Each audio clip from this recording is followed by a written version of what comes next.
Hey, what's up guys, it's probably not my very favorite YouTuber here. Sorry, I know that I normally start you off with some sort of intro, but don't really have anything for right now. Ook And Gluk. What the heck is this? 39 clues.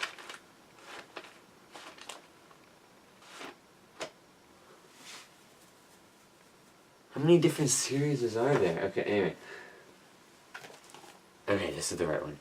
Ook And Gluk, Kung Fu Cavemen from the future. Okay, anyway. Yeah, this has action, laughs, and fliporama in every chapter. And just like Super Diaper Baby, this is supposedly written by George Beard and Harold Hunchkins. So, let's start the review. Okay, so, new Cavemen Underpants coming August 28th. What the heck? It's like it's a brand new book that I've never opened before. Oh, dang it, this is going to be hard to review. We start off with an introduction, where George and Harold tell us that apparently time travel's all wrong and cavemen and dinosaurs used to exist at the same time or something like that. Anyway, then we start off with an introduction that introduces us to the two main characters within the book of fiction.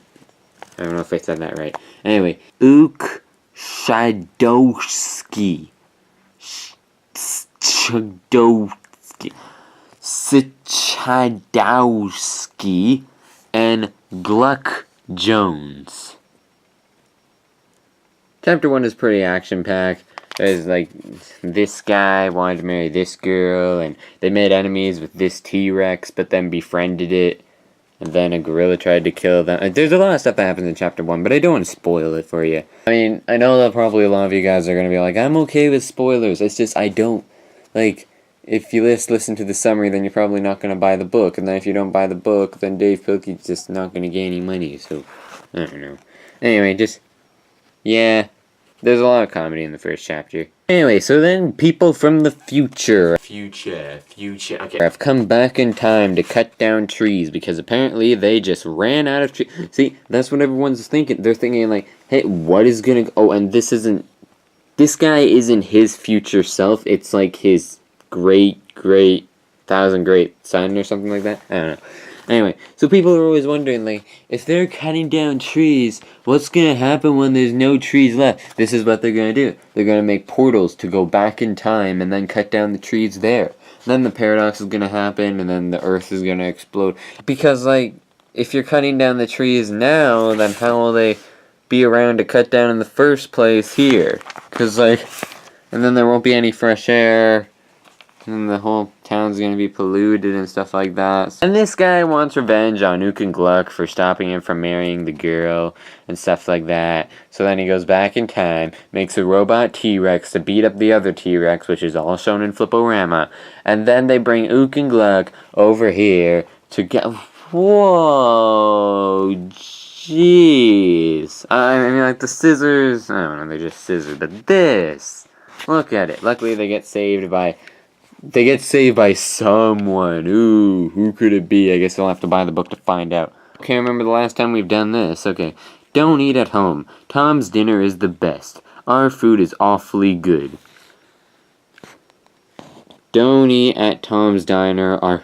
Our food is awful. Okay, that our food is awful can be seen a mile away. Come on, Dave Pilkey, you can do better than that. I drink delicious warm apple...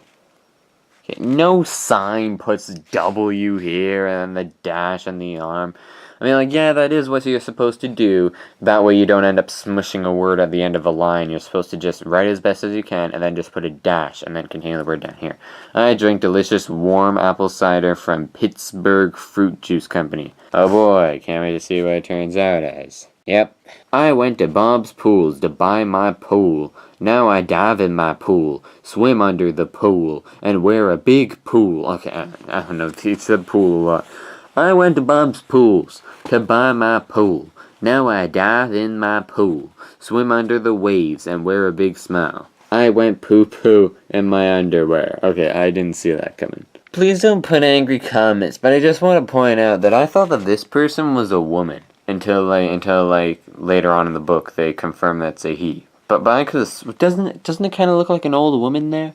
Very wise man. It's also just because, you know, not to be sexist, but just normally in fiction it's used the wise old woman and stuff like that. But it's a man. What the heck? I like this part. Hey, did you see two coward kids and baby dinosaur run by here? The elk runs from the lion. It is not cowardice. It is love for life. They went that away. Well, I guess he kind of adopts them, and then he teaches them Kung Fu. Which came first, Kung Fu Panda or this book? There's 3 Kung Fu Panda movies, and this was released in 2010. So I'm assuming that Kung Fu Panda... I'm not sure, actually. Which one came first? 2008. Might be copyrighted, buddy. Actually, I'm the one to talk. Okay. I got greatly inspired by book 12 of the series. So I wrote my own book. And, like, it's not an exact copy, but, like, just the main idea, the obedient juice and stuff like that, that was in my book. I threw in a lot of my own ideas in there, but you can kind of tell that I stole it from Dave Hilke's book 12 idea. But I turned it into an awesome series of completely original ideas. So, like, Dave Hilke, if you're out there, I'm sorry for blaming you for Kung Fu Panda. Just please don't sue me if that book ever gets published. You started out making random comics when you were a kid, and look at you now publishing books. I'm a kid. I'm a kid. Hey, you kids watching my videos, you're probably looking at me and being like, well, you're 16 years old, you're not a kid. Well, yeah, I'm still a kid, and I'm not 16. I'm younger than 16. But I'm still a kid. I'm still a kid, and I'm writing books. So who's to say I may end up publishing? Actually, people puff. No, I'm not insulting the people. I'm not saying that if you never wrote books as a kid, you can't publish. You can't. Dang it. Look, here's a teddy bear. There, see? Isn't he cute? Anyway, so this guy, what's his name again? What is this? Master Wong. Master Wong. Actually does some pretty cool ideas. I mean, like, they're pretty basic, I know, but like, I remember the first time that I heard these ideas, and it blew my mind that size can be all about perspective. Like, to these guys, she's small. But to this ladybug, apparently, yo man, she's big. So they learn a lot of kung fu and stuff. And Master Wong actually does some pretty wise stuff. He points out how, like, a tree never fights against the wind and yet it still survives. But you can't just live your life being weak. Hang on, wait, I want to give a life lesson real quick. This is what I was trying to say in Book 9. You remember in Book 9 when I accidentally said something and then it kind of sounded like I was encouraging fighting and stuff like that? And then I was just like, ah, crap, I screwed up. No, this is what I was trying to say. This book is saying what I was trying to say. Be a man of peace. Care about everyone. My ideal human being. This is what I want to be, and I'm just saying this to maybe inspire you to find out who you want to be.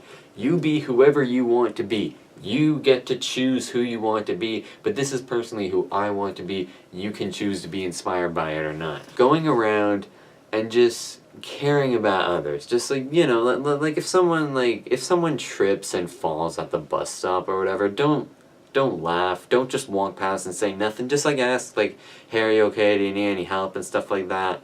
And then maybe they'll say, no, I'm fine, it's okay, have a nice day, and stuff like that, in which case, go ahead, go walk off. Maybe they'll say, yeah, I could use a little bit of help, in which case, help them. It's just going to be like holding their hand while they get up. And if they say, no, screw off, stop being an idiot, you're not an idiot, they're an idiot. Just say, okay, sorry, just wanted to see if you had if you needed a little bit of help, and then just walk off. It's their problem, it's not yours. Don't worry about that. You were just trying to be a good person, and they're probably having a rotten day. Also, when I say care about all of humanity, that includes yourself. Don't treat yourself badly just because you want to treat other people good. Treat all of humanity good, and that includes yourself. So don't go giving yourself a rough day just to increase other people around. Try and help other people. But if it's going to the point where you're going to be harming yourself, don't do it. But also, like Master Wong says, and like I was trying to say in Book 9, a man of peace must never be weak. I really like that line. Always remain strong. Get ready, because like one of these days you may have to fight somebody. It's just how life works now. if especially like if you're in high school with a whole bunch of bullies and teachers who don't really give a crap, just like be ready to fight, and don't ever throw a first punch in a fight. Don't ever throw a first punch, otherwise the blame is always gonna go for you. Never fight someone unless if they actually make physical contact and actually hurt you first, or make an attempt to hurt you. Because you're allowed to fight people with equal force. Someone hits you and tries to hurt you, even if it doesn't hurt, if they try to cause harm to you, then you're allowed to fight back. Because then, if anyone ever blames you, say, he made an attack on me, I was just defending myself. No one can argue with that. You're only allowed to use equal force. So like, someone punches you with their fists, you're allowed to use your fists. But like, don't use a weapon. Unless if they're like, unless if I don't know, unless if they're really like trying to kill you, in which case, do whatever you have to. Try not to kill them though.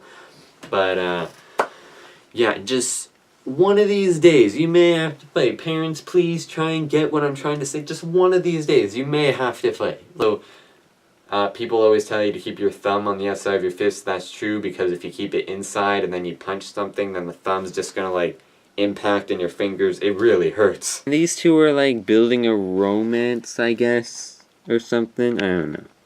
Eventually Ook and Gluk got tired of their stupid white belts. I have a white belt karate. I'm good. So, Master Wong says that he will give them new belts if they can answer one question. Who is the greatest man? You? No. No new belts for you. And he just keeps on asking over and over and over. Who is the greatest man? The president?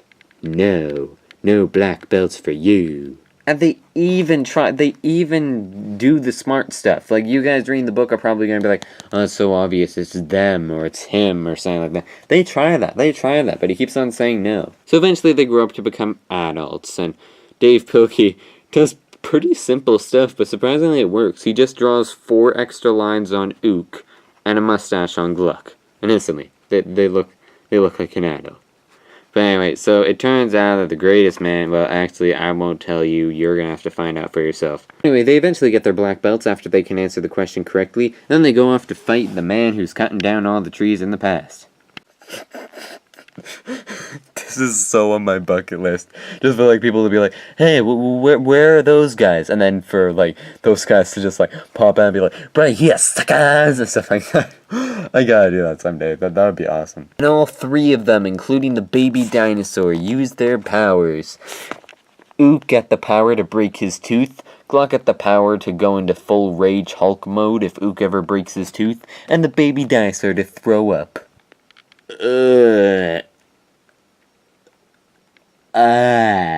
Okay. Moving on. Ook and Gluk trick some giant dinosaur robots. But wait a minute. They're not even strong enough to even make a dent in this building. They're not. Look at this guy. He's breaking his They're not even making a crack. Jeez. They're pretty weak, aren't they? Anyway, so in the end, this guy and this guy, I'll tie them all up and stuff like that after a lot of time travel stuff. And then we have a little montage of Master Wong and his powerful quotes. The mind is stronger than the flesh. It can defeat any opponent, no matter how strong. The wisest warrior wins without a battle. True greatness is anonymous. Therefore, the greatest man is, and it's gonna cut you off because you have to buy the book. What they do is actually pretty clever. I'm gonna tell you because why not? I've kept a few things hidden from you. So anyway, they ask them who the greatest man is, and of course they both want to claim themselves to be the greatest man. So then they start getting mad at each other for literally no reason whatsoever. Then they threaten to fight each other and stuff like that. And this guy makes fun of his ancestor, saying like, you have kids, who's gonna marry you? Blah blah blah. Well, jerk, appearances don't mean everything. And besides, you know that he has kids because you exist. Anyway, so the ancestor wins because he's the oldest and the strongest. But then he just vaporizes him and stuff like that. He didn't get to react to him dying. Oh well. Evil guys like you should want to see your opponent suffer. But anyway, so that, of course, causes him to be erased from existence because, you know, Since this guy dies here before he has kids, then his kids won't be born, and neither will his grandkids or great-grandkids and stuff like that. So he doesn't exist, and neither does his entire company, thereby causing the world to be all nice and green again. But of course, that causes the time portal to also begin to erase from existence, so they only have a few seconds to quickly get through the portal. But because these guys formed a romantic relationship, because Dave Hilke asked out of romance stuff, it's just so sweet here. He's like, bye, Dad. Then he just looks down, everything's gone, but then he sees some flowers forming, and he's like, bye. And things are fading in and out of existence too in the past. But hang on a minute. So Master Wong gets to keep his memory of the original timeline, but no one else does? Whatever. It's time travel, so you can't make a time travel story without making a few mistakes. Guess we'll accept it. The end, and everything's all sunshine and rainbows. But seriously, you missed out on a lot of good jokes, so buy the book. Also, 4 great lessons on how to speak cavemen. Like, avoid contractions. I can't spell very well. Translation, me no spell good. I haven't done me homework. Translation, me do homework, dog eat it. My grandmother doesn't think this book belongs in the school library. Translation, grandma no fun. Last one's my favorite though. My annoying next door neighbors are going to move away this weekend. Translation, so long, suckers. This book was brought to you by George and Harold, the creator of the entire Ook And Gluk series, which is basically just this book so far. Read the book. Not books, just book. Enjoy the book. Read the spin-offs, aka Captain Underpants, Super Duper Baby, and Dogman. Enjoy the spin-offs, and I'll see you next time where I review the next book in the series. Back for somewhere. Come on, just get through the Just break. Coming soon-ish, aka 7 years and still waiting. The Adventures of Ook And Gluk Jr. Kung Fu Cave Kids in Outer Space. I'll see you there. Bye-bye.